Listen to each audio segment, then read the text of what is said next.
Jesus explicou quem ele era antes da criação do mundo. Há muitos mistérios que Jesus compartilhou conosco. Entre esses mistérios está o que ocorreu antes da criação do mundo.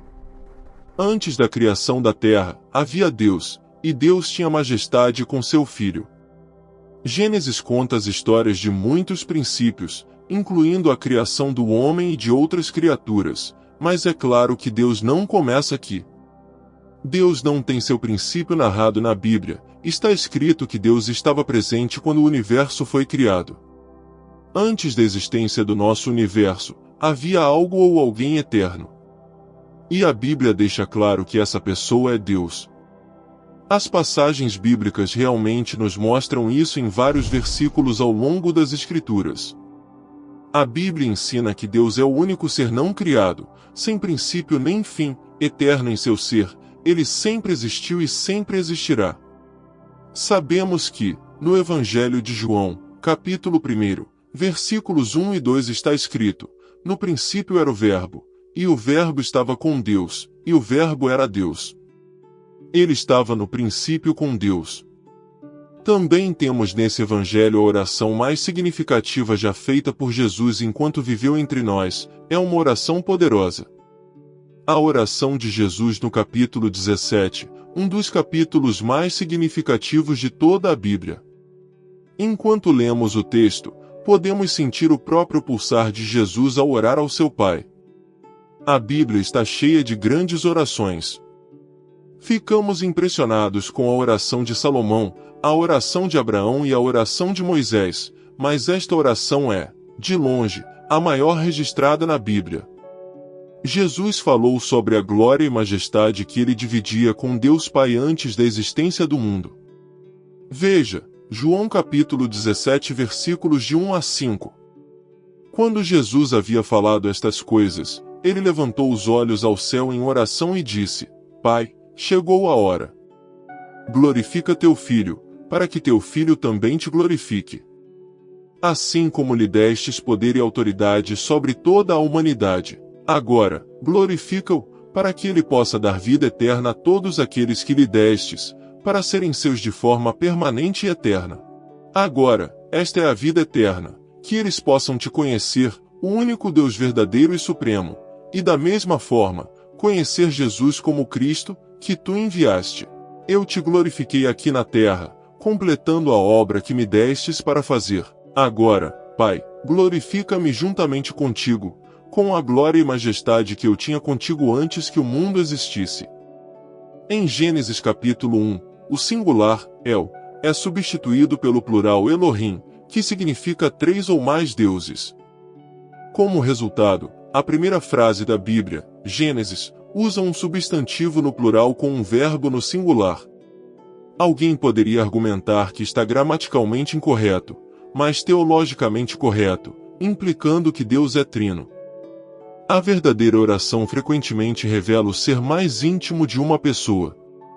João 17 é uma oportunidade única para ver a natureza e o coração de Jesus. Nessa oração, Jesus tocará em muitos dos temas desenvolvidos neste Evangelho. Glória, glorificar, enviado, crer, mundo, amar. Jesus pede para ser glorificado. Pai, chegou a hora. Glorifica teu Filho, para que teu Filho também te glorifique. Antes a hora de glorificação de Jesus ainda não havia chegado. Agora a hora chegou. Jesus orava primeiro por si mesmo. Mas seu pedido não era egoísta. Sua preocupação com ele mesmo era uma preocupação pela glória do Pai. O Filho só pode glorificar o Pai se o Pai primeiro responder à oração do Filho. Glorifica teu Filho. Jesus não esperou até sua obra na cruz para glorificar Deus o Pai. Toda a sua vida glorificou Deus na terra. Jesus glorificou o Pai durante toda a sua vida, desde sua circuncisão e dedicação no templo, passando por seus anos quietos de obediência em Nazaré. Jesus glorificou o Pai através de sua fé, obediência e trabalho ao longo dos anos de seu ministério terreno. Cada sermão pregado, cada pessoa cega ou doente curada, cada instrução e treinamento para os discípulos, cada confronto com líderes religiosos corruptos, cada pergunta respondida, cada toque amoroso, todos glorificaram Deus o Pai. Então lemos: eu terminei a obra. Jesus, com confiança divina e segurança, via o trabalho na cruz como já concluído. Jesus pediu ao Pai para glorificá-lo, mas com a mesma glória que o próprio Pai tem. A oração de Jesus não foi, de maneira alguma, uma expressão de independência, mas de dependência absoluta e contínua de Deus o Pai. Inúmeras pessoas pleiteiam por seu louvor e atenção. No entanto, seu pedido por glorificação é vastamente diferente da oração de Jesus. Glorifica-me juntamente contigo, e a diferença normalmente está entre dependência e independência. Também lemos: com a glória que eu tinha contigo antes que o mundo existisse. Jesus estava ciente de sua pré-existência e de sua natureza. Ele sabia que havia um tempo no passado eterno em que Deus o Filho e Deus o Pai compartilhavam a glória. Jesus não poderia ter feito esta oração de forma honesta se ele não fosse Yahvé, igual ao Deus Pai. Em Isaías capítulo 42, versículo 8, Yahvé proclamou que ele não compartilha sua glória com ninguém. Se Deus o Pai e Deus o Filho compartilham sua glória, ambos devem ser Yahvé.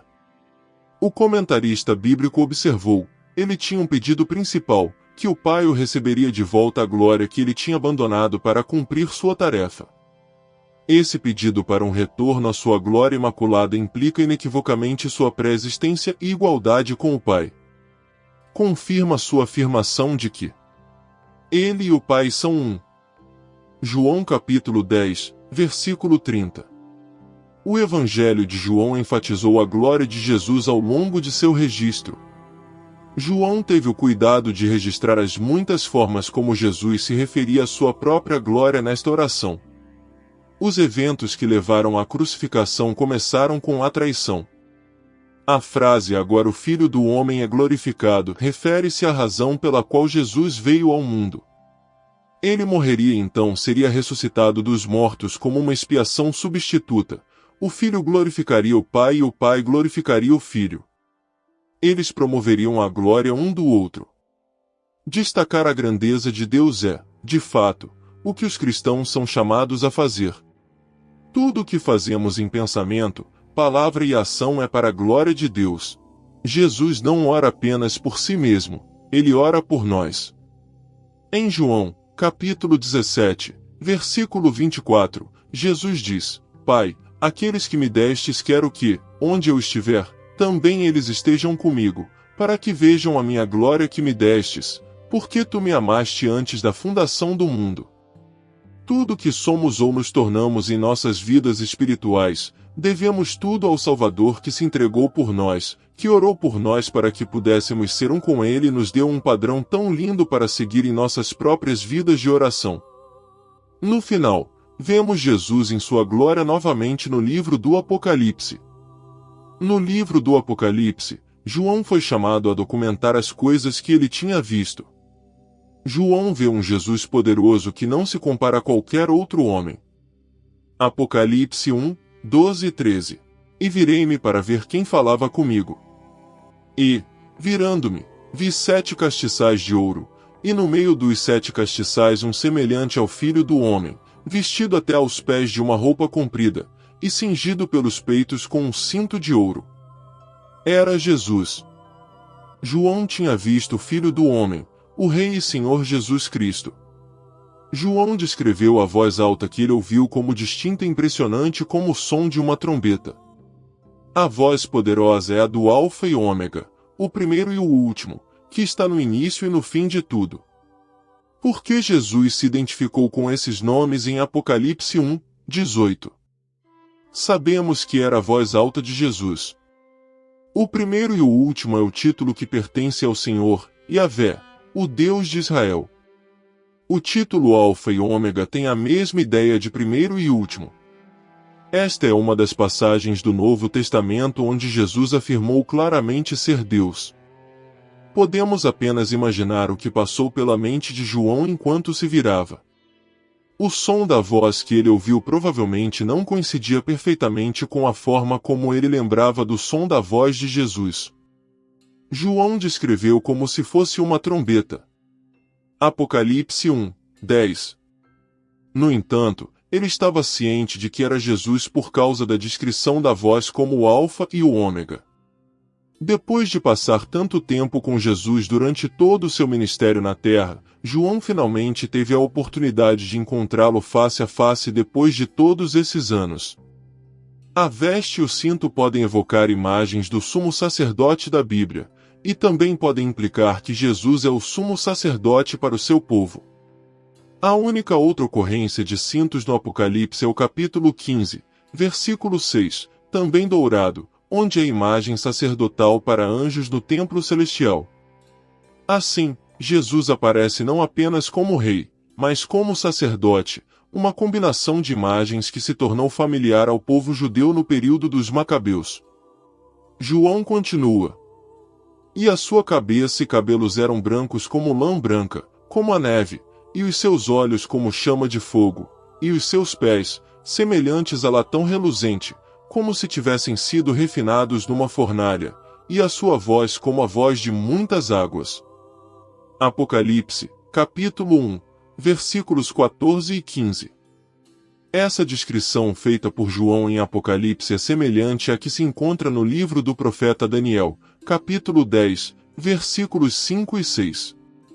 E levantei os meus olhos, e olhei, e eis um homem vestido de linho, e os seus lombos cingidos com ouro fino de ufaz, e o seu corpo era como berilo, e o seu rosto parecia um relâmpago, e os seus olhos como tochas de fogo, e os seus braços e os seus pés brilhavam como bronze polido, e a voz das suas palavras era como a voz de uma multidão. E eu, quando vi, caí a seus pés como morto, e ele pôs sobre mim a sua destra, dizendo-me, não temas, eu sou o primeiro e o último. Apocalipse 1, 17. Embora João fosse um apóstolo que caminhou com Jesus enquanto ele estava na terra, ele ficou maravilhado depois de ver esta visão incrível. Mesmo os 3 anos que João viveu na terra com Jesus não o prepararam para aquele momento em que Jesus lhe apareceu glorificado. Naquele momento, João percebeu que o poder divino e a majestade de glória dos quais Jesus havia desistido enquanto vivia na terra eram ainda mais incomparáveis do que ele poderia imaginar. Filipenses 2, 5 a 11. De sorte que haja em vós o mesmo sentimento que houve também em Cristo Jesus, que, sendo em forma de Deus, não teve por usurpação ser igual a Deus, mas esvaziou-se a si mesmo, tomando a forma de servo, fazendo-se semelhante aos homens. E, achado na forma de homem, humilhou-se a si mesmo, sendo obediente até a morte, e morte de cruz. Por isso, também Deus o exaltou soberanamente, e lhe deu um nome que é acima de todo nome, para que ao nome de Jesus se dobre todo o joelho dos que estão nos céus, e na terra, e debaixo da terra. E toda língua confesse que Jesus Cristo é o Senhor, para a glória de Deus Pai. Jesus esvaziou-se de sua glória sem deixar de ser totalmente divino, assumindo forma humana, é o único que é 100% homem e ainda assim é também 100% Deus. Jesus voluntariamente deixou por um tempo sua expressão externa da igualdade divina e da sua legítima dignidade. Ao assumir a forma de um servo e sendo feito à semelhança dos homens, ele se tornou completamente humano, mas estava sem pecado, sendo totalmente Deus e totalmente homem. Neste momento, João sabia o quão milagroso era que Jesus pudesse ocultar sua glória e autoridade enquanto caminhava nesta terra. Apocalipse 1, 17 e 18. E eu, quando vi, caí a seus pés como morto, e ele pôs sobre mim a sua destra, dizendo-me, não temas, eu sou o primeiro e o último. E o que vivo e fui morto, mas eis aqui estou vivo para todo sempre. Amém. E tenho as chaves da morte e do inferno. Jesus é aquele que viveu, morreu e está vivo para sempre. Ele possui credenciais de ressurreição e jamais morrerá, a vitória que Jesus conquistou sobre o pecado e a morte é eterna. Ele não ressuscitou dos mortos apenas para não morrer novamente. Jesus é o único que possui as chaves do inferno e da morte. Alguns acreditam que o diabo tem a autoridade ou poder para decidir quem vive e quem morre. Eles estão obviamente enganados, porque apenas Jesus tem as chaves do inferno e da morte. A palavra Apocalipse, de acordo com o original grego, significa uma revelação. O livro do Apocalipse é uma revelação de Jesus Cristo no sentido de que, além de ser revelada por ele, também se cumpre nele, e pertence a ele. Jesus é a pessoa a respeito da qual o livro nos fala. Por que precisamos de uma revelação de Jesus? A grande falha de muitas pessoas hoje é que Cristo para eles é um personagem no papel, certamente mais do que um mito, mas ainda uma pessoa de um passado distante, uma personagem histórica que viveu muitos anos atrás e fez admiráveis feitos pelos quais somos salvos, mas que está longe de ser uma realidade viva, presente e brilhante. Porém, lemos no início de Apocalipse a respeito da revelação de Jesus Cristo, que Deus lhe deu para mostrar aos seus servos. Esta é uma razão significativa pela qual Deus escolheu revelar essa informação a respeito de Jesus Cristo à humanidade. Ele deu para mostrar aos seus servos. Deus revelou o próprio Jesus, a própria palavra, para que ela seja compartilhada com outros e não mantida em segredo. Isto é Apocalipse, uma revelação, não apócrifo, algo escondido. O livro do Apocalipse é um livro de profecia preditiva. Ele faz previsões sobre coisas que acontecerão no futuro, ou pelo menos no futuro relativo ao período quando foi escrito. Embora nem toda profecia possa ser considerada preditiva, é claro e evidente que este texto profético é. Mas alguns dizem que não devemos nos preocupar com a profecia, que é algo inútil. Mas eu afirmo que não. Mas se Deus estava preocupado o suficiente para falar acerca disso, devemos estar preocupados o suficiente para ouvir o que ele faz questão de nos revelar. Alguns nos dizem que o que ainda está no futuro não deve ser examinado, até que tenha acontecido. Eu mal posso acreditar que desde tanto tempo isso tem sido seriamente afirmado. Jesus Cristo se revelou, Jesus Cristo voltará. Jesus Cristo é o mesmo hoje, ontem e eternamente. Fique firme na fé da verdade revelada em Jesus Cristo, sabendo que ele prometeu que voltará para nos buscar, e então, assim como João o viu na visão do Apocalipse, assim também o veremos como ele é, em glória. Inscreva-se no canal Sem Fermento, pregando, simplesmente, a verdade. Deixe o seu like, compartilhe. Obrigado por nos ajudar a pregar a palavra de Deus.